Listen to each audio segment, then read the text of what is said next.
जय जय गुरुवर, जय जय सर्वशक्ति। हर इंसान की जिंदगी अपनी खुद की जिंदगी होती है और उसको बनाना बिगाड़ना उसके खुद के हाथ में होता है। लोग कहते हैं कि कोई अदृश्य शक्ति है, भगवान, अल्लाह, ईश्वर, गॉड। अब है या नहीं है वो तो बात की बात है। और अगर है वो शक्ति तो उसने आपको बना दिया है, आपको शक्ति दी है, सामर्थ्य दी है, सब कुछ दिया है। तो अपनी सामर्थ्य के अनुसार कुछ तो आपको करना पड़ेगा। यह सब वही करता रहेगा तो फिर आप क्या करोगे?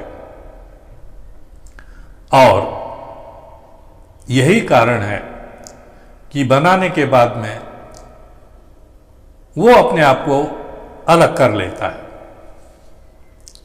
और ये देखता है कि मैंने जिसका निर्माण किया है आखिर वो करता क्या है। मैंने इसे जो शक्तियां दी हैं, जो सामर्थ्य दी है, उसका वो उपयोग करता है, सदुपयोग करता है, दुरुपयोग करता है, क्या करता है? और उसके अनुसार ही जो इंसान अपने कर्म करता है उसके अनुसार ही उसको फल भी प्राप्त होते हैं। आप आम का पेड़ लगाओगे तो आम का फल मिलेगा, बबूल का लगाओगे तो कांटे मिलेंगे। ये बात और है कि 20-25 साल के बाद में, 30 साल 35 साल के बाद में उससे कुछ लकड़ी भी मिल जाएगी, मगर उस 25-30-40 साल तक आपको कांटों के अलावा और कुछ नहीं मिलेगा। अब उस लकड़ी के लालच में अगर 30-40 साल तक कांटे झेलो तो ये आपकी मर्जी होती है। और दूसरी तरफ है आम का पेड़, जामुन का पेड़, अमरूद का पेड़, फलों के विभिन्न रसदार फलों के पेड़ आप लगाओ। अब ये आपके ऊपर है। आपके पास में अगर जगह अच्छी है तो बड़े वृक्ष लगाओ, आम है, जामुन है। और अगर जगह थोड़ी छोटी है तो अमरूद लगाओ, पपीता लगाओ, केले लगाओ। इस तरह का आप कर सकते। इससे आपको कुछ ही समय के बाद में फल प्राप्त होंगे और एक लंबे अरसे तक, कम से कम आपके जीवन भर तक तो आपको फल प्राप्त होते ही रहेंगे। यही कर्मों की बात है। हम जब कहते हैं कि कर्म अगर आपके अच्छे हैं तो अच्छा फल आपको प्राप्त होगा। और सबसे बड़ी जो आवश्यकता है, सबसे महत्वपूर्ण, वो है आपके हृदय की भावना। भावना कैसी है? क्या वह प्रेमिल है? आपकी भावना क्या सबके प्रति प्रेम रखती है? अंदर आपकी जो भावना है वो इस तरह की है कि आप सबको प्रेम की दृष्टि से देखें, अपनापन से देखें, या फिर नफरत से देखो। तो ये नफरत जो है वो बबूल का पेड़ होता है और ये जो प्यार है वो रसदार मीठे फलों का पेड़ होता है। अब चुनाव आपको करना है, निश्चित आपको करना है कि आप किस तरह के पेड़ उगाओगे। जिंदगी के जो रास्ते हैं तो किस तरह के बनाओगे, कांटेदार या फूलोंदार? फूल उगाओगे तो सुगंध मिलेगी और फल उगाओगे तो फल मिलेंगे, कांटे उगाओगे तो कांटे ही मिलेंगे। आपकी पढ़ाई हो जाती है, बचपन तो यूं ही गुजर जाता है हंसते खेलते, मगर जब पढ़ाई पूरी हो जाती है तो ये चीजें आपके बहुत काम में आती हैं। आपके साथ में आपके बहुत से साथी होते हैं जो पढ़ रहे होते हैं और उसी विषय को पढ़ रहे होते हैं जिस विषय को आप पढ़ रहे होते हैं। उनमें से कुछ आपके मित्र भी बन जाते हैं, कुछ बहुत अच्छे मित्र बन जाते हैं। लेकिन पढ़ाई करने के बाद में हम नौकरी की होड़ में दौड़ लगाना शुरू कर देते हैं और वो जो हमारे मित्र हैं उनको हम प्रत्याशी समझ लेते हैं। हम प्रतियोगिता में भाग लेने की बात सोचने लगते हैं कि ये हमसे आगे न निकल जाए। वही दुर्भावना आ जाती है। वो जो प्रेम है वो लुप्त हो जाता है, वो जो अपनापन है वो खत्म हो जाता है। वो जो सालों साल बना रहा था पढ़ाई के दौरान अचानक खत्म हो जाता है। अरे हम इसे अगर बता देंगे तो ये हमसे आगे निकल जाएगा और हमें नौकरी नहीं मिलेगी। ये समस्या है नौकरी। ये जो गुलामी का दिमाग है इंसान का, ये नफरत पैदा करता है। नौकरी पाने का जो दिमाग है, ये जो सोच है, ये नफरत पैदा करती है। आप दफ्तरों में जाइए,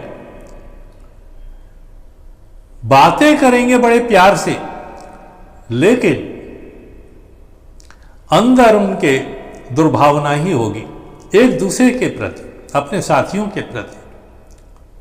वो एक दूसरे को मदद नहीं करेंगे कि अगर हमने इसकी मदद कर दी तो साहब इसको शाबाशी देगा और हमें शाबाशी नहीं मिलेगी, तो हम क्यों इसकी मदद करें। तो एक दूसरे की मदद वहां कोई करता नहीं है। मदद मांगने सब जाते हैं, करने को कोई नहीं जाता। ये जो दुर्भावना है ये हमारी अधोगति का कारण है, हमारी दीनता का, हमारी गरीबी का जो कारण है ये दुर्भावना है। आप अगर अपनापन रखेंगे अपने मन में, प्रेम रखेंगे अपने मन में, तो बात वहां आएगी कि चलो भाई हम साथ साथ पड़े हुए हैं, साथ साथ मिलकर के कुछ करते हैं। पर नहीं, ऐसा कितने लोग हैं, मगर ये नहीं कि कोई भी नहीं है। आपने देखा होगा कि कुछ व्यक्ति एक दोस्ती का ग्रुप बनाया, उन्होंने एक मित्रता का ग्रुप बनाया, एक फ्रेंड्स का ग्रुप बनाया और बड़े बड़े कारखानेदार बन गए। आज बहुत बड़े बिजनेसमैन हैं। उन्होंने सबने मिलकर के सोचा और एक योजना तैयार की और योजना के तहत काम शुरू किया। हम जानते हैं कि नौकरी करने के बाद तुरंत 1 महीने के अंदर हमें तनख्वाह मिल जाती है, पर वो गुलामी होती है। जब हम अपना उद्योग शुरू करते हैं तो उसके लिए हमें 2-4 साल इंतजार करना पड़ता है। तो फिर आप हमें बताइए कि नौकरी जो आपने अगर पाई है तो आपने कितने साल इंतजार किया था उसका, कितनी कंपटीशंस में आपने भाग लिया था, कितनी परीक्षाएं आपने दी थी, कितनी एड़ियां रगड़ी थी, कितने जूते चप्पल घिसे थे, तब आपको वो नौकरी यानी गुलामी मिली थी। उसकी जगह अगर आपने हिम्मत की होती कि चलो 4-5 साल के बाद नौकरी मिलेगी, तो 4-5 साल में तो हम एक पेड़ रोप करके और उसे बड़ा कर लेंगे और फल प्राप्ति की उम्मीद हो जाएगी। वो पेड़ होता है उद्योग का, खुद के व्यापार का, खुद के काम का। अब वो व्यापार चाहे दुकान की हो, चाहे किसी कल कारखाने बनाने की हो, कुछ कल पुर्जे बनाने की हो, मिल हो, कुछ भी हो सकता है। जहां मिलकर के काम होता है सफलता वही होती है। बंटवारा सफलता नहीं देता, बंटवारा आपकी ताकत को बांट देता है। आप अगर अकेले हो तो आपकी ताकत आधी है, और अगर आप 100 लोगों के बीच में हो तो आपकी ताकत दुगनी हो जाती है। ये देखिए 4 गुना फायदा होता है। अकेले होने पर आपकी ताकत सिर्फ आधी रह जाती है, आपकी अपनी ताकत ही पूरी नहीं होती। और जब आप 50-100 लोगों के साथ होते हो तो आपकी ताकत कई गुनी हो जाती है। ये आपने जो मोर्चे निकाले जाते हैं उसमें भी देखा जाता है कि जब आप मिल करके आते हो साथ में तो सरकार को झुका सकते हो, किसी को भी झुका सकते हो, किसी से भी अपनी बात को मनवा सकते हो। वो तब होता है जब आप साथ होते हो। आप अकेले चौराहे पर खड़े होकर के चिल्लाते रहो, कोई सुनेगा नहीं, और जो सुनेगा वो कहेगा पागल है, ये पागल हो गया है इसीलिए चिल्ला रहा है। अगर दिमाग सही होता तो घर में बैठा होता। ये हालत होते हैं। तो आप क्या चाहोगे? गुलामी, पागलपन, या फिर उद्योग चलाना? एक उद्योग जो आज आप लगाओगे 10 साल के बाद में वो आपको कहां से कहां ले जाएगा, ये आप भी सोच नहीं सकते। अगर सोचना चाहते हो तो उन लोगों को देखो जिसने 10 साल पहले उद्योग लगाए थे और आज कहां से कहां है। आपके सामने ही अंबानी अंबानी बन गए, अडानी अडानी बन गए। आज देश में उनका बोलबाला है। उनको 100 साल नहीं लगे, उनको 50 साल भी नहीं लगे। फिर सिर्फ कुछ साल में बात क्या थी? एक जुनून था, एक योजना थी, एक हिम्मत थी कुछ कर गुजरने की।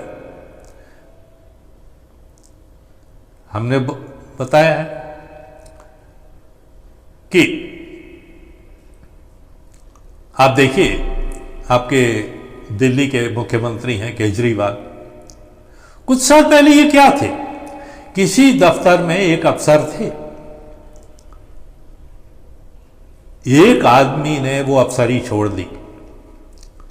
उसे ये लगा कि ये गुलामी है, इसमें कुछ रखा नहीं है, और उन्होंने एक समूह तैयार किया। आज उस समूह के बल पर वो दिल्ली के मुख्यमंत्री बने हुए हैं।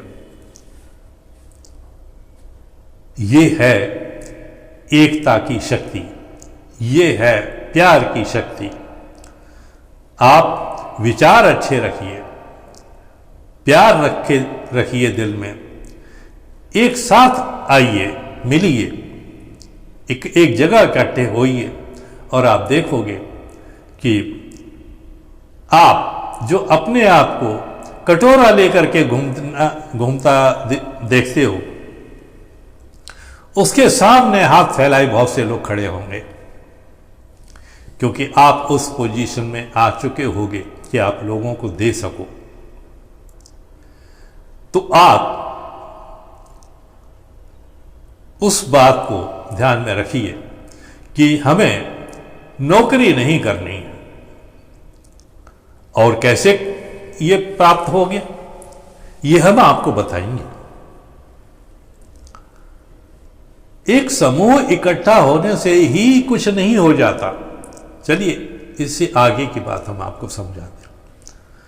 हमने समूह बना लिया, 100 का, 200 का, 1000 का, 5000 का, 10,000 का, तो क्या एक समूह बना करके ही सब कुछ हो जाता है? अगर ऐसा होता तो नेता आप सबको इकट्ठा करके हजारों की संख्या में एक जगह इकट्ठा कर देते हैं, तो आपका कुछ भला होता है? हाँ, उस दिन का खाने पीने का खर्च निकल जाता है, बस। इससे अलावा और कुछ नहीं होता। नेता का भला जरूर हो जाता है। वो ये दिखाता है कि देखो मेरे पीछे कितनी शक्ति है। आप इस तरह का समूह मत बनिए। आप अपने आप में एक शक्ति बनिए। जब आप एक शक्ति बनकर के उभरोगे, तब ही आपकी पहचान बनेगी। और जब आपकी पहचान बनेगी तो आपको मान मिलेगा, सम्मान मिलेगा, एक वो स्थान मिलेगा जो आपने अपनी पढ़ाई के दौरान देखा था कि हम पढ़ लिख करके किसी ऊंचे स्थान पर होंगे, मगर आपकी सोच उस ऊंचे स्थान का मतलब ऊंचा पद है। हमारी सोच यह है कि उस पद पर बिठाने लायक आप बनिए। आप जिस पद पर खुद बैठना चाहते थे पढ़ाई के बाद, उस पद पर सैकड़ों को बिठाने की तमन्ना रखिए। अपने आप को उस लायक बनाइए कि आप वैसे सैकड़ों लोगों को अपने साथ में रख सको, ऐसे पदों पर बिठा सको, तो आपका स्थान उनसे बहुत ऊंचा होगा। और अगर आप ये चाहते हो तो आप हमसे जुड़िए, सर्वाशक्ति आनंदालय से जुड़िए। और ये बात ध्यान में रखिए कि जब आप जुड़ेंगे तभी आप आगे बढ़ेंगे। अकेला आदमी सड़कों पर बावला तो घूम सकता है, पागल तो कहला सकता है, दीवाना तो कहा जा सकता है, मगर कुछ कर गुजरने की तमन्ना अगर उसकी है तो उसे एक समूह के साथ आना पड़ेगा। ये बहुत जरूरी है। अपनी ताकत को कई गुना बढ़ाना है तो समूह में शामिल होइए। उस समूह में आप खोएंगे नहीं, आपकी अपनी शख्सियत उस समूह में उजागर रहेगी। आप किसी राष्ट्रीय दल के सदस्य नहीं बनेंगे।